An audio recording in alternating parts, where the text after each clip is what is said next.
Welcome to today's session, children. Today we'll be starting the new unit, classification of elements, the periodic table.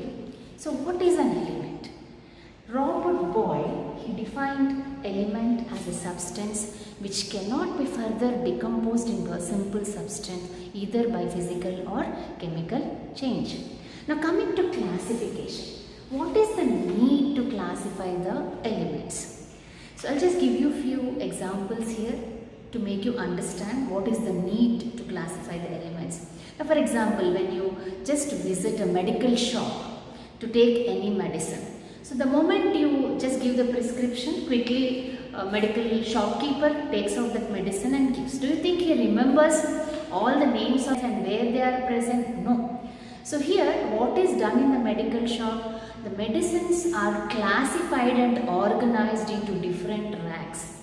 So probably they'll follow alphabetical order.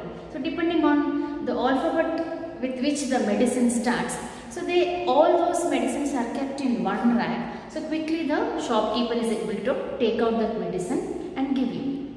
Similarly, when you go to any supermarket, you can see the grocery. They are neatly organized and classified. So whatever grocery is needed, immediately you can go and pick up. And even just you can observe the classification of books in a library. So like suppose now you are learning something about the subject chemistry.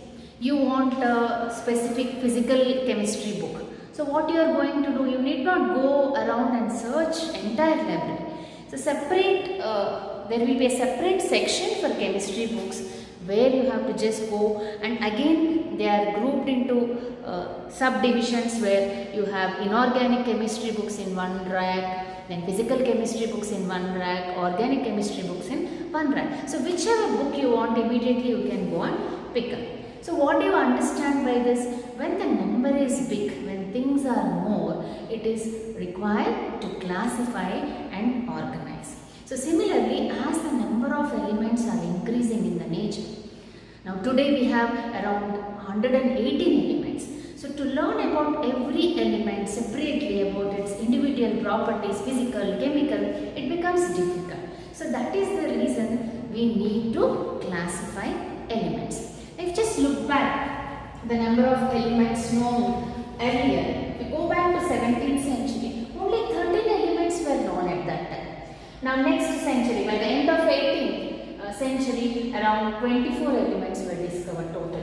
Then by the end of 19th century, you can see the drastic increase of the number of elements. By the end of 19th century, around 63 elements were known or discovered. Then by the end of 20th century, we have total 91 natural elements and 70 synthetic elements, means artificial man-made elements.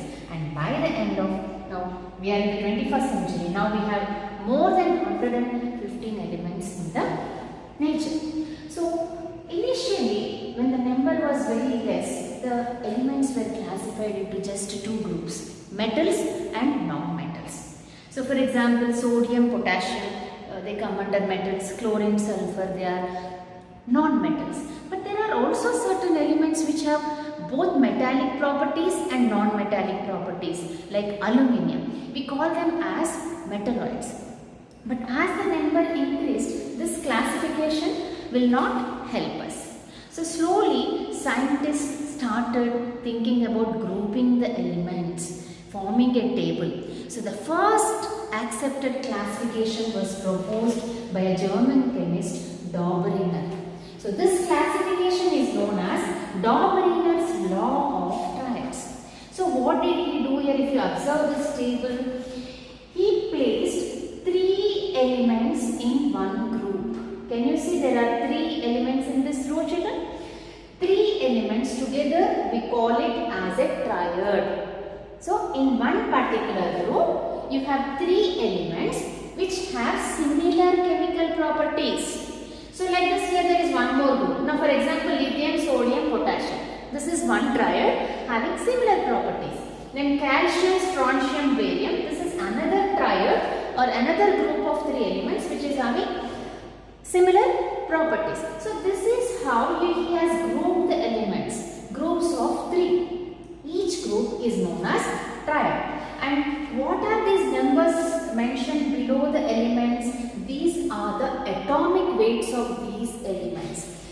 atomic weight of lithium is 7, the atomic weight of sodium is 23, the atomic weight of potassium is 39. Now, Dobereiner also stated that we can calculate the atomic weight of the middle element by taking the arithmetic mean of first and third element. This statement is known as Dobereiner's law of triads.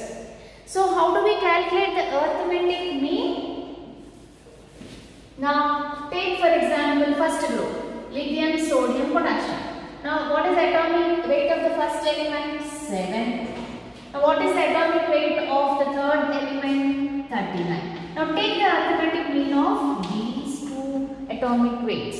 So, what you are going to get? 39 plus 7, it is 46. 46 by 2 equals to 23. So, 23 is the atomic weight of sodium. So, once again, I repeat, according to Dobereiner, the atomic weight of the middle element, any group you take for example, the atomic weight of the middle element can be calculated by taking the arithmetic mean of first and third elements. And this is known as Dobereiner's law of triads. Now, what are the limitations of this classification? There are some limitations here. Though he grouped them into 3, at certain places, exact atomic weight of the middle element was not, it was not matching with the arithmetic mean of the first and third elements. And this was not applicable even for the elements with very low mass and very high mass. So these are the main limitations of Dobereiner's law of triads. So these are the limitations.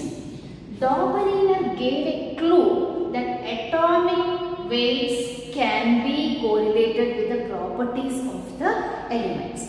And this primitive classification gave an idea to the future scientists to group the elements into different groups and to classify, and thereby today we have rigorous classifications like Mendeleev's periodic table as well as modern periodic table. Thank you.